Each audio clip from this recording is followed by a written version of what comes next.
Hey guys, what's up? It's Elise. This is the Crunchy Ginger.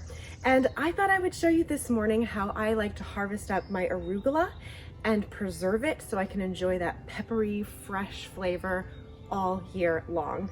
So one of the reasons why I love to grow arugula is, besides being delicious, it grows incredibly quickly early in the spring, and it's very easy to grow, which makes it a great crop for beginner gardeners.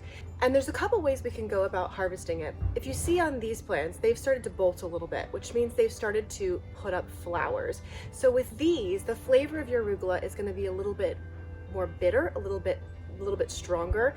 So these are going to be great for what we're going to use them for today, which is an arugula pesto. So for these plants, I'm going to go ahead and pull up the whole plant, and that'll make room in my bed for some other crops as well. And for the ones that have not put up flowers, their flavor is going to be a little more mild, and they're going to continue to grow a bit. So for those, we're going to just trim off some of the outer leaves. And you want to leave about 1/3 of the plant, and that'll allow your arugula to continue growing.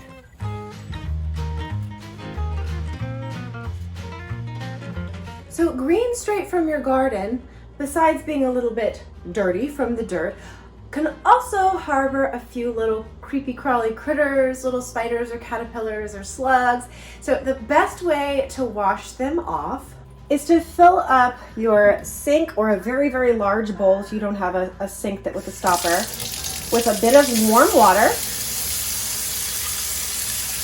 Just a little bit there. And then I like to add about a tablespoon or so of salt. And I'm going to dissolve this in here. And the salt will dislodge any of those little stowaways or hangers on. And then we'll fill the rest of the sink with cold water. And now we'll just plop our arugula in. I snipped off the root ends of mine just to clean them up a little bit. And you'll just want enough water so that they can float and that they're covered. We'll give these a gentle swish and let them soak for maybe 5 or 10 minutes while we're gathering the rest of our supplies. And this will allow any little bugs to become dislodged, and all of this dirt here will sort of sink to the bottom of your sink. So after you've let your greens soak a little bit, you can kind of see here that the dirt has settled mostly to the bottom. And if there were any little critters hanging on here, they would likely float or sink depending on what they were, but probably should become dislodged. I'm going to pick through mine a little bit. I've got some caterpillar damage, so I'm going to pull out any leaves like this one that are a little bit ravaged, and I'm going to pitch those in my compost. So I'm using my freshest, loveliest leaves for my pesto. Now I'm just going to use my salad spinner to dry off my leaves. And I don't really want any of these big heavy stems, so I am going to, if you've got any of these, you'll want to also pick those guys out. They're not going to be super appetizing.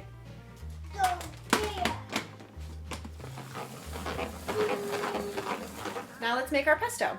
So I like to call this kind of a pesto recipe, meaning it's super forgiving, and I use it with all sorts of greens, but this one with the arugula is probably my favorite. So I'm going to make a couple of batches of this. You'll really only need about 3 or 4 cups of your greens, in this case arugula. I'm going to use about 1/2 cup of Parmesan, but you could use another hard cheese if you like. And instead of the traditional pine nuts, what makes this so cost effective is I'm going to use sunflower seeds. They have a really similar taste in the final product, and sunflower seeds are infinitely less expensive than pine nuts, which is of course the traditional pesto nut component. You could also use another kind of nut, walnuts or almonds or really anything you like, but the sunflower seeds are inexpensive and they work really well in this recipe. I'm going to use 2 tablespoons of lemon juice. This is lemon juice I fresh squeezed. It's got some pulp in there, you can probably see. But bottled works just as well. and a couple of cloves of garlic. And you can just use a couple cloves, 1 or 2, depending on how garlicky you like your pesto. But I actually happen to have some green garlic, so I'm going to use this. If you've got this, it's in season in the spring. We got this from our CSA Community Shared Agriculture Farm Basket. And it is a special spring treat. It's a little bit more mild than your regular garlic, so I'm going to be using this guy. A little bit of salt and I'm going to use extra virgin olive oil. You can use another cooking oil, avocado oil, sunflower oil if you like, but I will be using this as well. So if you've got a food processor, this is the easiest way to go. The first thing I like to do is blitz up my seeds. So you'll pour that guy in, give it a quick grind. Cool, and you want this to be kind of a coarse meal here. It'll continue to grind up a little bit more as we add our other ingredients. And now I just kind of add all the rest except for the oil. So we'll do about 3 or 4 cups of these greens. These have been washed and dried. And I'm just gonna kind of pack them in there. I have a lot of arugula, so we'll be making a couple batches of this. But that's about 3 or 4 cups. That fills up my little Cuisinart deal here. Pack those guys in. Add my 1/2 cup of Parmesan cheese. Lemon juice. And I'll just add a couple slices of my green garlic, or if you've got your garlic cloves, add your garlic cloves. And I'm going to be adding about a teaspoon of salt. Now all of this, of course, is taste preference. So give this a blitz, give it a little taste, and see if you need to add a little more salt, add a little more lemon juice, add a little more garlic, however you like it.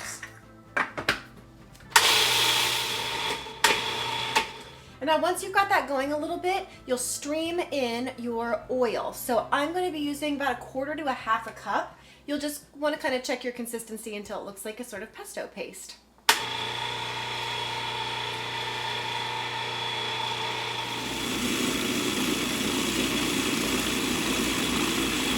This is looking good, and it smells really good too. So let's take a look here. So you just kind of want to have it look a little bit pasty like this. If you like your pesto a little more liquidy, you can add a little more oil, but let's give her a taste test. The best part.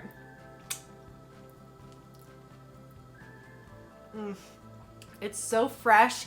The like peppery arugula taste with the sort of salty cheese and the lemon juice. It's just so good. So now this is of course ready for fresh eating. You can put this on your pizza, you can put it on your sandwich, on your pasta, so many things. But my favorite thing to do with this is to freeze it up so that we can use it for the rest of the season. So I've got these little silicone freezer trays, and I like to use these to portion out the pesto into little sections like this. And I fill up this guy and I pop it in the freezer. And then during the year, I can just take out however many cubes of this pesto I need. And it doesn't take up very much room in my freezer, and it thaws out really well. I like to call them flavor bombs. So you can add them to just a pan full of sauteed green beans or other greens. You can add them, throw a few cubes in your soups and stews for a big flavor punch. They're really excellent if you thaw them out and toss them in your favorite pasta. Any way that you would use fresh pesto.